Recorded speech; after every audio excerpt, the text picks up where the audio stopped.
ওয়া আমিলুস সালিহাত, এবং যারা নেক আমল করবে, ভালো আমল যারা করবে, ভালো আমল মানে হলো ঈমানের অনুকূলে আসে এমন কাজগুলো যারা করবে, মিথ্যা কথা বলবে না, মিথ্যা সাক্ষী দেবে না, জাদুকে বিশ্বাস করবে না, গুনাহ কবিরা করবে না, বাপ মাকে ভাত দেবে, বাপ মার সঙ্গে সুন্দর আচরণ করবে, ওই ব্যক্তি কখনো জান্নাতের গন্ধ পাবে না। যে ব্যক্তির বিরুদ্ধে তার বাপ মা রেগে থাকে, ক্ষেপে থাকে, এমন সন্তান বুঝি চেনাই দেয় নাই।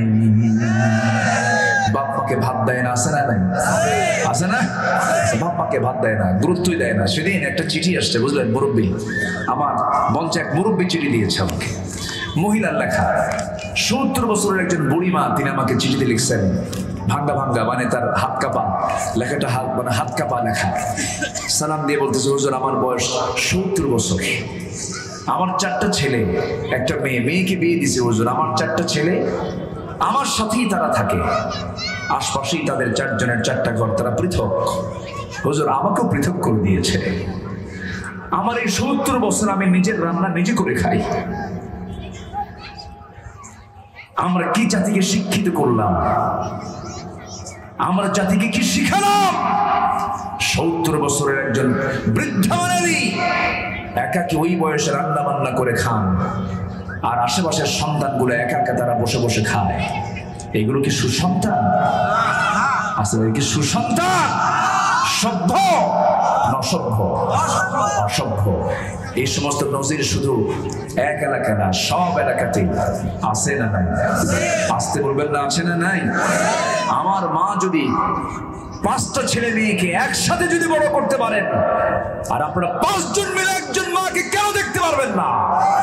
ঠিক কিনা? আমার মাকে একা দেখেন নাই, 5 জনকে একসঙ্গে দেখেন নাই, এক হাড়িতে খাওয়ান নাই, আমি কেন পারবো না? এই লজিক কেন বুঝি না আমরা? চিন্তা করেন, আমরা এমন দেশের নাগরিক যে দেশে 18 কোটি মুসলমান, সে দেশে মদের ফ্যাক্টরি পাওয়া যায়, জুয়ার লাইসেন্স পাওয়া যায়, ক্যাসিনো পাওয়া যায়, আকাম কুকাম করা যায়, বিয়ার চাইতে জেনা সহজ। আজকে যুবকরা শেষ হয়ে যাচ্ছে, যুবকদের হাতে হাতে মাদক দ্রব্য তুলে দিচ্ছে। যুবকরা সাবধান হয়ে যাও, যারা তোমাদের হাতে নারী তুলে দেয়, মদ তুলে দেয়, ওই সমস্ত নেতৃত্বের মুখে তোমরা জুতা মারবা, থুতু মারবা। রাজি আছেন কারা কারা? হাত উঁচু করে দেখেন মুসলমান।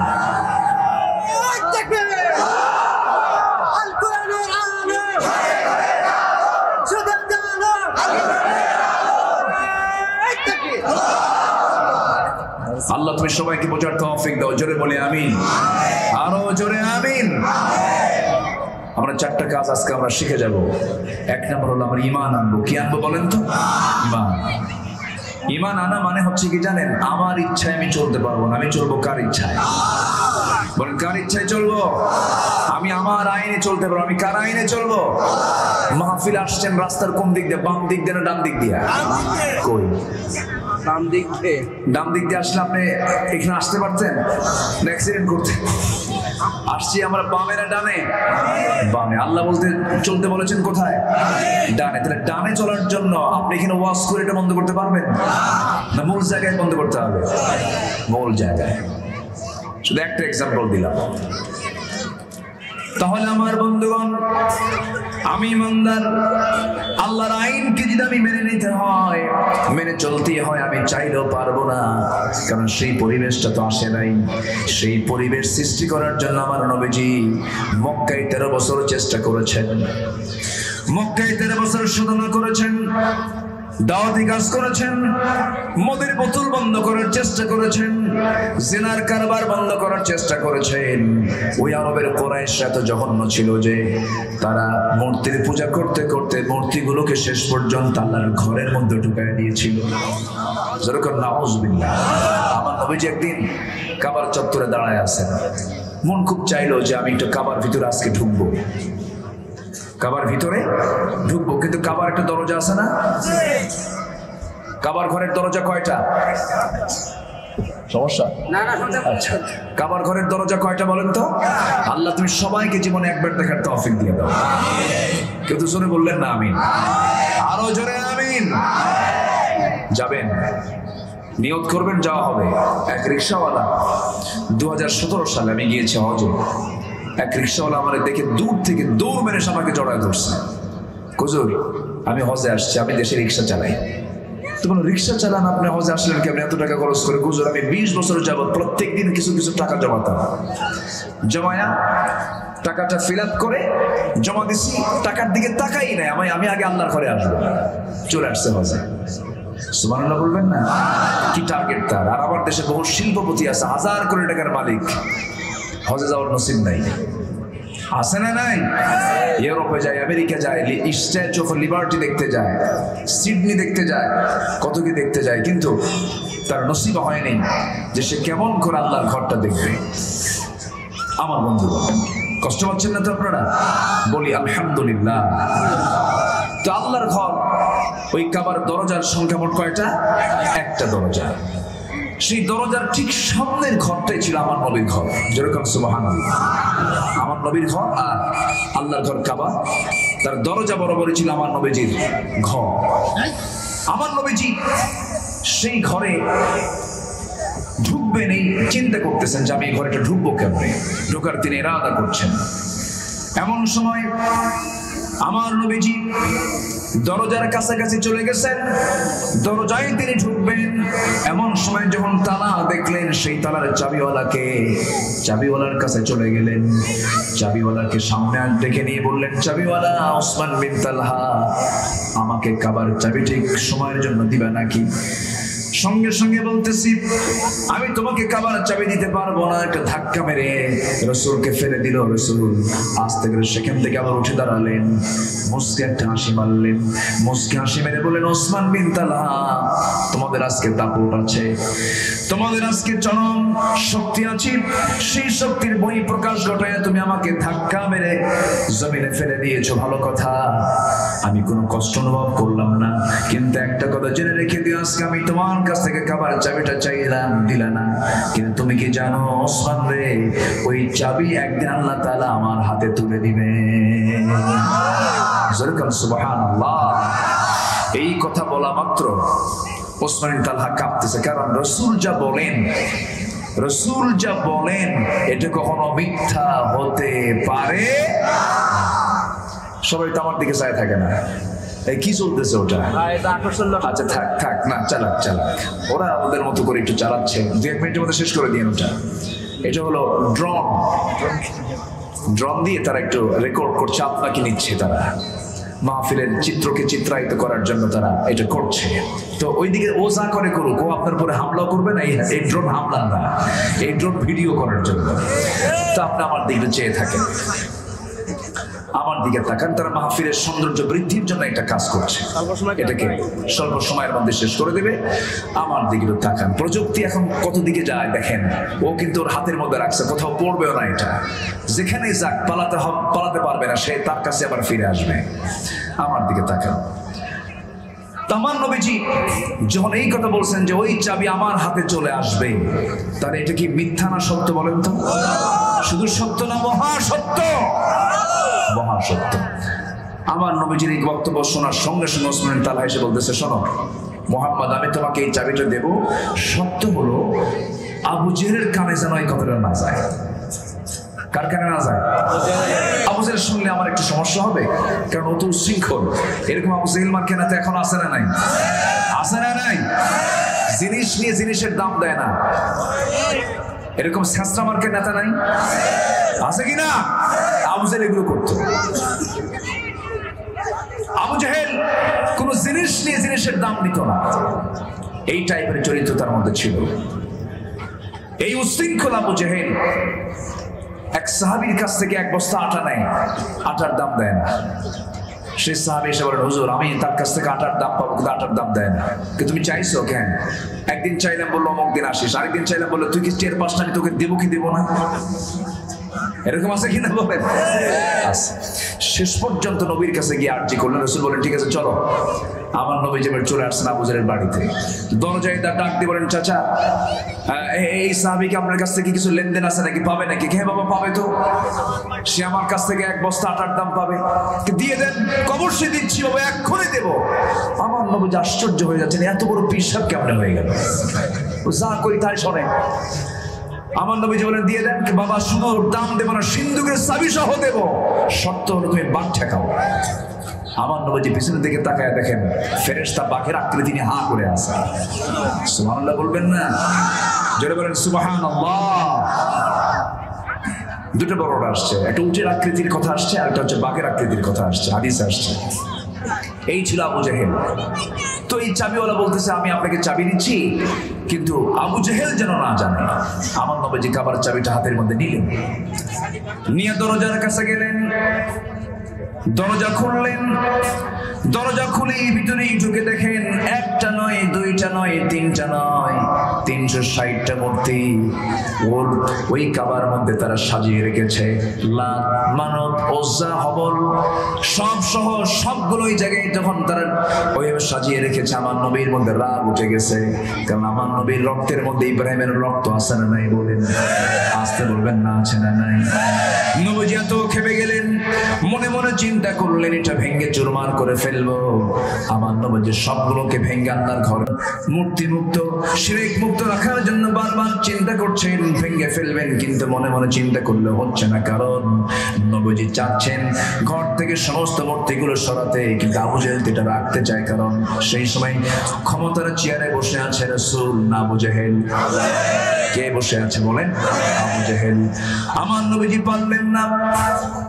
আমার নবীজি সেই মুহূর্তে কেন পারলেন না? কারণ ক্ষমতা তার হাতে নাই, প্রশাসন তার হাতে নাই, সচিবালয় তার হাতে নাই, অ্যাডমিনিস্ট্রেশন তার হাতে নাই।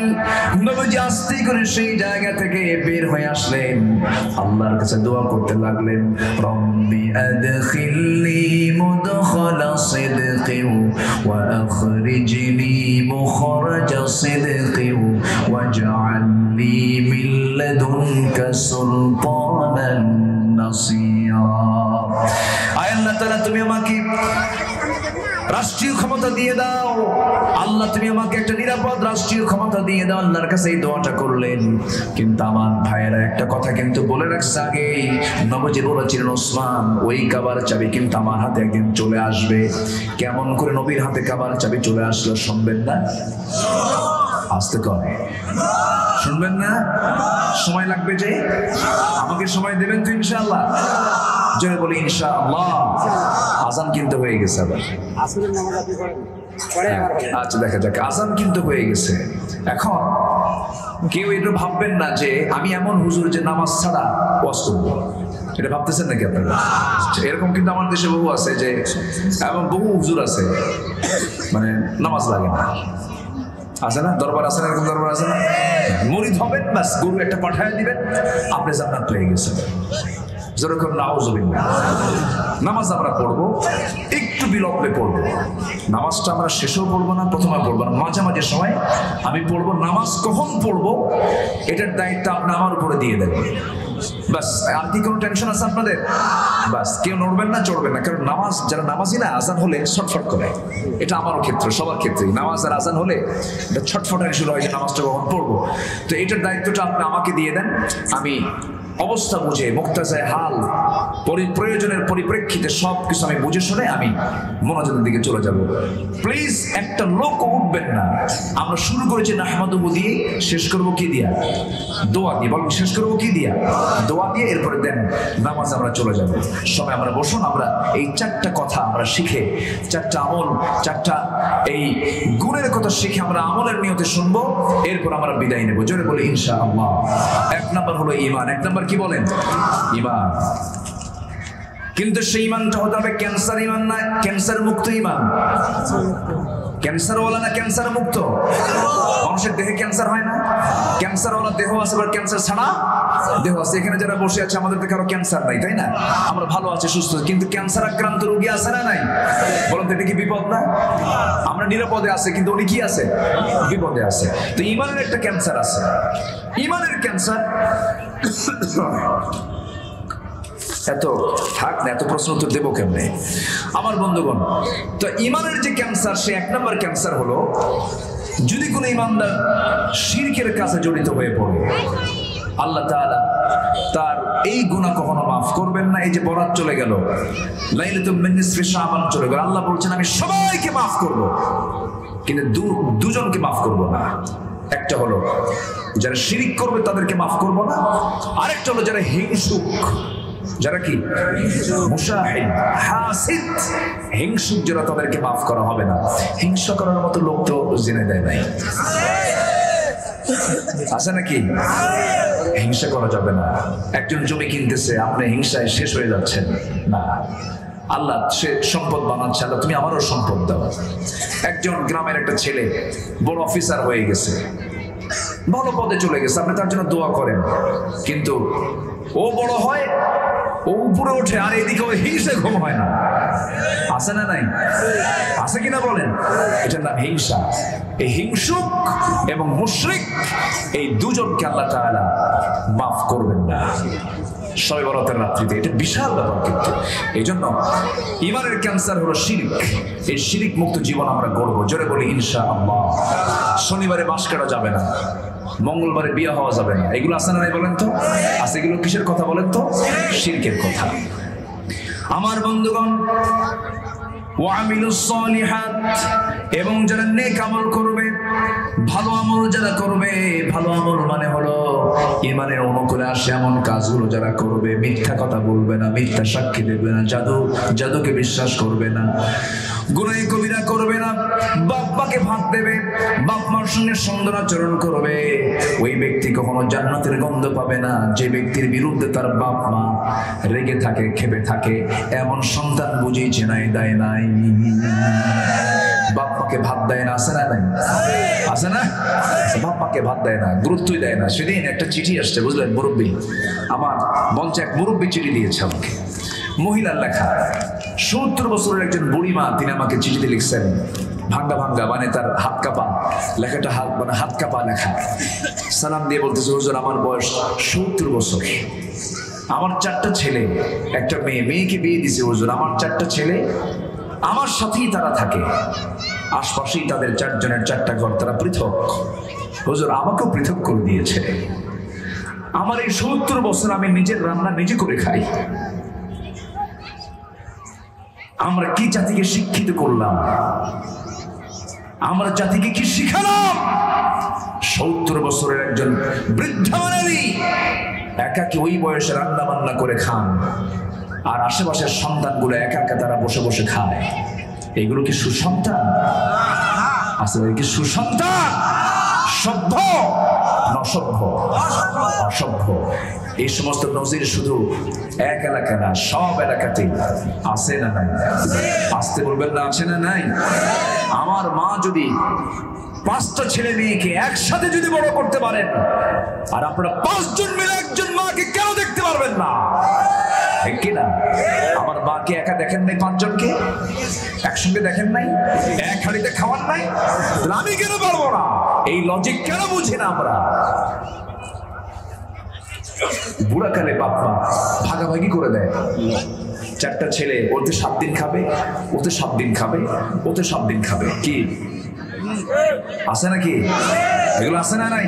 এত ছোট লোকি কারবার কেন? 7 দিন করে ভাগাভাগি কেন? কোন হিসাব করা যাবে না বাপ মার খরচের ক্ষেত্রে। আল্লাহু আকবার বলেন। আমার আব্বা আম্মা হিসাব করছে? হিসাব করছে? রাত 3টার দিকে প্রচন্ড জ্বর, বাপ কান্দে আর ডাক্তারের কাছে যায়, মা মাথায় পানি ঢালে, জল ভর্তি করে দেয়, সারা রাত চলে যায়, মাসের পরে মাস, রাতের পরে রাত। বাপ মামার জন্য যে সুইপারের মতো মানে আমার খেদমত করলো, পেশাব পায়খানা সাফ করে দিল, সেই বাপ মা বুড়ো হয়ে গেছে, আপনার দেখার সময় নাই, চাকরি করেন, ব্যবসা করেন, খুব ব্যস্ত, আপনি জাহান্নামী। আস্তে কর, আস্তে কয়। সেই সন্তান কোথায় যাবে? জাহান্নামে যাবে। খুব সাবধান, এগুলো গুনাহ কবিরা, এগুলো ঈমান পরিপন্থী কাজ। আর ভালো কাজ সেবা করবো, ও আমিলুস সলিহাত, নেক আমল হয়ে যাবে। বলি আলহামদুলিল্লাহ। আমার বন্ধুগণ, নাম্বার 3 হলো ওয়াতাওয়াসাউ বিল হক। যারা পরস্পরের হকের দাওয়াত দেবে। হক হচ্ছে বাতিলের বিপরীত। হক মানে হলো যেখানে দিন থাকবে, এটাই হলো হক, আর যেটা দিন থাকবে না সেটাই হলো বেহক, বাতিল। পরস্পর পরস্পরে ধৈর্যের শিক্ষা দেবে।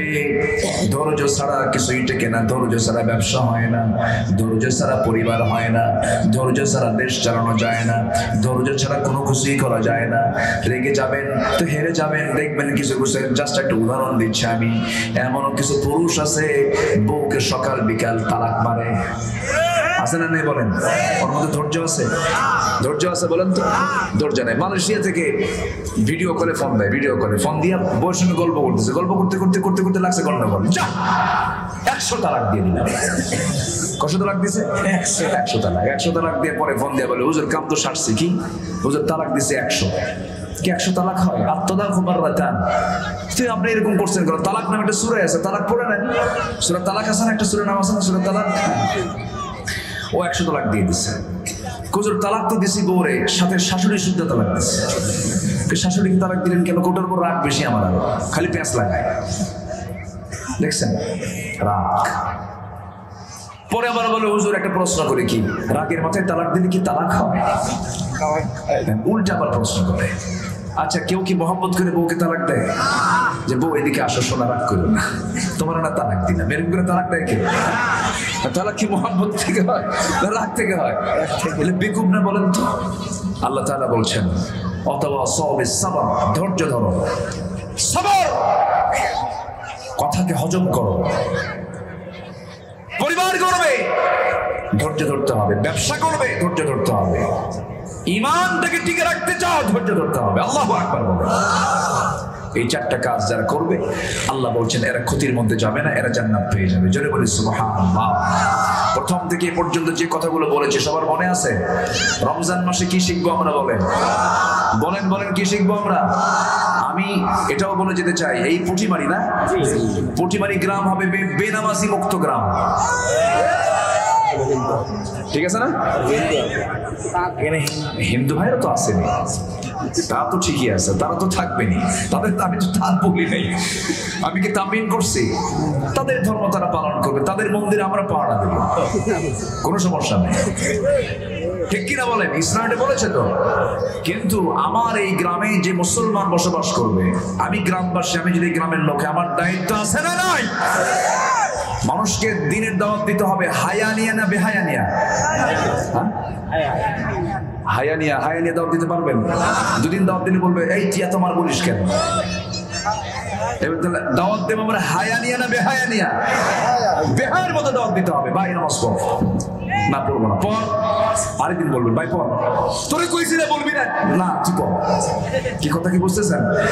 যে লোকের হায়া নাই দাওয়াত দিতে, ও দিনে দাওয়াত দিতে পারবে। জোরে কার সুবহানাল্লাহ। আমরা এই গ্রামটাকে বেনামাজি মুক্ত গ্রাম দেখতে চাই। রাজি আছেন না ইনশাআল্লাহ? শুধু রমজান মাস না, সারা বছর? সারা মাস। আল্লাহ কবুল করুন। জোরে বলি আল্লাহুম্মা আমিন। তাহলে এই গ্রামে পুঁটি মারার লোক বেশি না? বড় মাছ আর মারেন না, বল টল মারেন না, খালি পুঁটি মারেন সারা জীবন। আচ্ছা যাক, আলহামদুলিল্লাহ। আল্লাহ তুমি মাহফিলকে কবুল করো। কেউ উঠবেন না, যে উঠাই বসেন, বললেন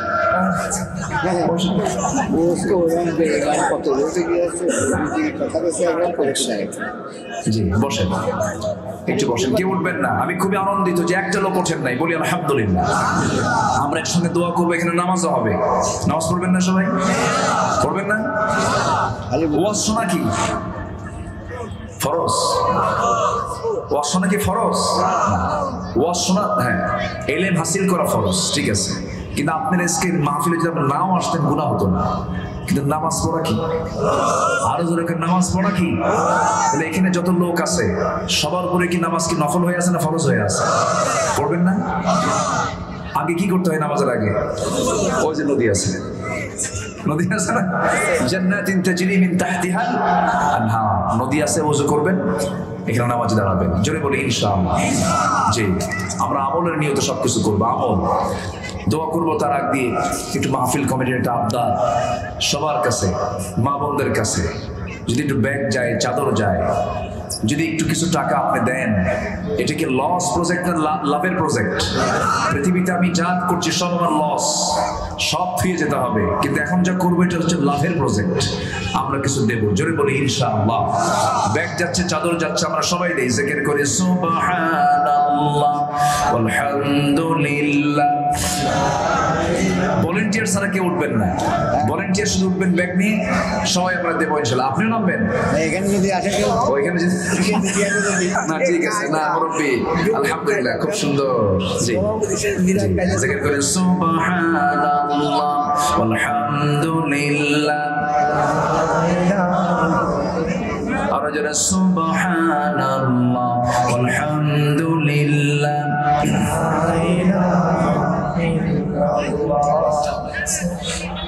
আর যারা সুবহানাল্লাহ আলহামদুলিল্লাহ।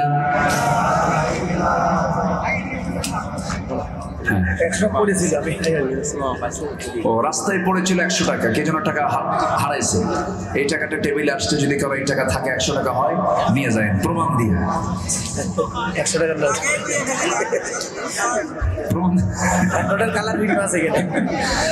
আচ্ছা, আর কে আছেন? আমরা সবাই দেবো ইনশাআল্লাহ। আল্লাহ তুমি সবাইকে দিন থেকে দেওয়ার তৌফিক দাও, জোরে বলি আমিন। যে ব্যাগ যাচ্ছে আমরা সবাই দেব।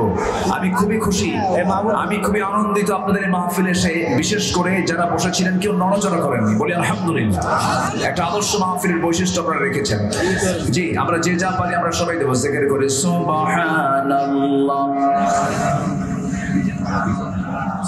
এই ডক্টর আপনাদের পার্সোনালি ওনার নাম ইউনুস, ওনার ছেলে হলো অসুস্থ। আরে আমার ইউনুস ভাই, যিনি এই মাহফিলের জন্য এই সামিয়ানার ব্যবস্থা করেছেন, তার ছেলে আইসিইউতে আছেন। আল্লাহ তার ছেলে সন্তানকে তুমি আল্লাহ সুস্থ করে আমাদের মাঝে ফিরে আসার তৌফিক দিয়ে দাও। ইউনুস ভাইয়ের সন্তানকে তুমি আল্লাহ ফিরে তার কোলে ফিরে আসার তৌফিক দিয়ে দাও। জোরে বলি আল্লাহুম্মা আমিন, আরো জোরে আল্লাহুম্মা আমিন। আমরা দোয়া করব, কেউ উঠবে না, উঠে কেন ভাই? একটু বসেন এই যুবকরা, আব্বু আব্বু তোমরা বসো বসো বসো, আমরা একসঙ্গে দোয়া করবো। জিকির করে সুবহানাল্লাহ আলহামদুলিল্লাহ। জি জি জি, আমি দোয়া করি। জি বসেন, আমরা সবাই আল্লাহর কাছে যাবো। জিকির করে সুবহানাল্লাহ আলহামদুলিল্লাহ। সুবহানাল্লাহ আলহামদুলিল্লাহ, লা ইলাহা ইল্লাল্লাহ, লা ইলাহা। আর সুবহানাল্লাহ আলহামদুলিল্লাহ, লা ইলাহা ইল্লাল্লাহ, লা ইলাহা, লা ইলাহা ইল্লাল্লাহু মুহাম্মাদুর রাসূলুল্লাহ সাল্লাল্লাহু আলাইহি ওয়াসাল্লাম। সবাই বসেন, আমরা নামাজের সূরাতে একটু বসি, আল্লাহর কাছে যাব, আল্লাহ যেন আমাদের গুনাহগুলোকে মাফ করে দেন। সবাই বলি সুবহানাকাল্লাহুম্মা ওয়া বিহামদিকা আশহাদু আল্লা ইলাহা ইল্লা আনতা আস্তাগফিরুকা ওয়া আতুবু ইলাইকা। চিৎকার মেরে বলি ইয়া আল্লাহ, আমার জীবনে সগীরা কবিরা, ছোট বড় সব গুনাহ তুমি আল্লাহ মাফ করে দাও। জোরে বলুন ইয়া রাব্বাল আলামিন, ইয়া রাব্বাল আলামিন। মাদের ভিতরে কি ভলান্টিয়ার গেছিল? মাদের ভিতরে যা হয়েছে, আমার মা আপনারা দিল থেকে মন থেকে দেওয়ার চেষ্টা করবেন। আগামীকালকেও মাহফিল আছে এখানে, দিনের বেলায় তো না, আগামীকালকেও মাহফিল আছে। আমার ছোট ভাই আবার অনুজ গোলাম রব্বানি হাফিজাহুল্লাহ তিনি আসবেন। সবাই আগামীকালকে বন্ধু বান্ধব নিয়ে আপনারা আগামীকালকে আসবেন সুরান শোনার জন্য। আল্লাহ সবাইকে শোনার তৌফিক দান করুন। জোরে বলি আল্লাহুম্মা আমিন। আসেন আমরা আল্লাহর কাছে চাই, আল্লাহর কাছে প্রার্থনা করি। আপনি দোয়া করেন। আচ্ছা, আল্লাহুম্মা আমিন। রব্বানা যালামনা أنفسنا وإن لم تغفر لنا وترحمنا لنكونن من الخاسرين। মিষ্টি বিকেল গধূলি বেলা হাজারো মুসলমান নরনারী নিয়ে তোমার কালামের ছোট্ট একটা সূরা যদিও হয়, খুব দামি সূরা থেকে কিছু কথা বলেছি। কাঙ্গাল ফিকিরের মতো দুটো হাত পেতে আছে। আল্লাহ গুনার দিকে নজর দিও না, বান্দা মনে করে তামাম জিন্দেগির গুনাহগুলোকে মাফ করে দাও। জনম দুঃখিনী মা জনম দুঃখী বাপজান যারা চলে গেলেন, জিন্দেগির গুনাহগুলো মাফ করে দাও, কবরগুলোকে জান্নাতের টুকরা বানায়া দাও। আব্বা আম্মার জন্য কি দোয়া তাও শিখিয়ে দিয়েছো, রব্বির হামহুমা কামা রব্বায়ানি সগীরা, রব্বির হামহুমা কামা রব্বায়ানি সগীরা, রব্বির হামহুমা কামা রব্বায়ানি সগীরা। বিশেষ করে মাহফিলটার আয়োজন করলেন যারা, শোনার জন্য কষ্ট করে আসলেন যারা, বিনিময়ে কিয়ামতের দিন যেদিন কেউ কাউকে চিনবে না, এমন কঠিন মুসিবতের দিন এই মাহফিল সবার জন্য নাজাতের মাধ্যম তুমি আল্লাহ বানাইয়া দিও। পুটিমারি গ্রামকে তুমি আল্লাহ মেহেরবানি করে বরকত দিয়ে ভরাইয়া দাও, ঘরে ঘরে খালিদ বিন ওয়ালিদ তুমি আল্লাহ পয়দা করে দাও, মা বোনদেরকে দিন মেনে চলার তৌফিক দিয়ে দাও, কোরআন মেনে চলার তৌফিক দিয়ে দাও। আল্লাহ তাআলা আমার সঙ্গে যেন আমিন আমিন করছেন অনেকের আত্মীয় স্বজন আশপাশে খবরস্থানে শুয়ে আছেন। আল্লাহ পৃথিবীর সব খবরগুলো জানা যায় কিন্তু খবরের কোনো খবর আসে না। যারা আব্বা আম্মা সহ আত্মীয় স্বজন যারা কবরস্থ হয়েছেন, আযাবগুলো মাফ করে দাও, কবরগুলোকে জান্নাতের টুকরা বানাইয়া দাও। ও আল্লাহ, এখানে মুসাফির আছে, এখানে মাজলুম আছে, এখানে পিতামাতা আছেন সন্তানের জন্য দোয়া করার মতো, যারা যা চাওয়া যার যে দোয়া তুমি আল্লাহ কবুল করে নিও। আল্লাহ এই দুনিয়া থেকে একদিন বিদায় নেব রে, ডান হাতে আমল নামা না আসা পর্যন্ত মরণ দিবা না। এই মাহফিলটা আয়োজন করতে গিয়া যে সমস্ত ভাইরা সবচেয়ে বড় ভূমিকা পালন করেছেন, সবার ভূমিকাকে তুমি আল্লাহ দয়া করে কবুল করে নিও। আমার ডান পাশের মুরব্বীকে কবুল করো, আমার ডানে বামে সামনে পিছনে যত ভাই হাত তুলেছেন সবাইকে তুমি আল্লাহ কবুল আর মঞ্জুর করে নিও। আল্লাহ গো, এই দোয়া আমার জীবনের শেষ দোয়া তো হতে পারে। কত লোকের জানাজায় গেলাম, আমার জানাজায় একদিন মানুষ হাজির হয়ে যাবে, বলবে আব্দুল্লাহ আমিন নাই, মরে গেছে, চলো জানাজায় যাই। এই তো দুনিয়ার নিয়ম রে আল্লাহ, সব চলে যাব, বিদায় নিয়ে নেব রে, মেহেরবানি করে ডান হাতে আমল নামা না আসা পর্যন্ত মরণ দিবা না। আমার বকুল ভাইকে কবুল করো, আমার আকিদুল ভাইকে তুমি আল্লাহ কবুল আর মঞ্জুর করে নাও। ও আল্লাহ, সবার নাম তো আমার জানা নাই কিন্তু তোমার তালিকায় সবার নামগুলো আছে, মেহেরবানি করে জান্নাতের তালিকায় দয়া করে আমাদের নামটা তুলে দিও। আল্লাহ, রমজান আসতেছে আমাদের ঘরে, আমাদের দ্বারে দ্বারে, আয় আল্লাহ তাআলা মেহেরবানি করে রমজানের সমস্ত রহমত বরকত আমাদের কপালে তুমি আল্লাহ জুটাইয়া দিও। আয় আল্লাহ তাআলা, দুনিয়া থেকে কোন দিন বিদায় নেব জানি না, তবে যেদিন মরে যাব রে, টান মেরে ঘর থেকে বের করে দেবে, আমাকে শেষ বিদায় দিয়ে দেবে, সন্তানগুলো কাঁদবে, বউটা ছটফট করবে, কবরে শোয়া দেবে, বাঁশ চাপা দেবে, মাটি চাপা দেবে, 24 ঘন্টা যাবে না মাথার চুলগুলো খসে খসে পড়বে, 3 দিন যাবে না চামড়াগুলো গলে গলে পোকার পেটের খাবার হয়ে যাবে। মাত্র 7 দিনের ব্যবধানে দেখা যাবে পেটের নাড়িভুড়ি সব চোখ মুখ কান নাক বের হওয়া শুরু হয়ে গেছে, কিম্ভূত কিমাকের চেহারা দেখা যায়। ও আল্লাহ, চেহারার কোনো সৌন্দর্য থাকবে না, চেনাই যাবে না, বিকৃত হয়ে যাবে। মাত্র 3টা মাস কবর যদি খনন করে দেখা হয়, কয়েকটা হাড় ছাড়া কিছুই খুঁজে পাওয়া যাবে না রে আল্লাহ। সে অন্তিম সময় যখন চলে আসবে, জবানে জারি করে দিও লা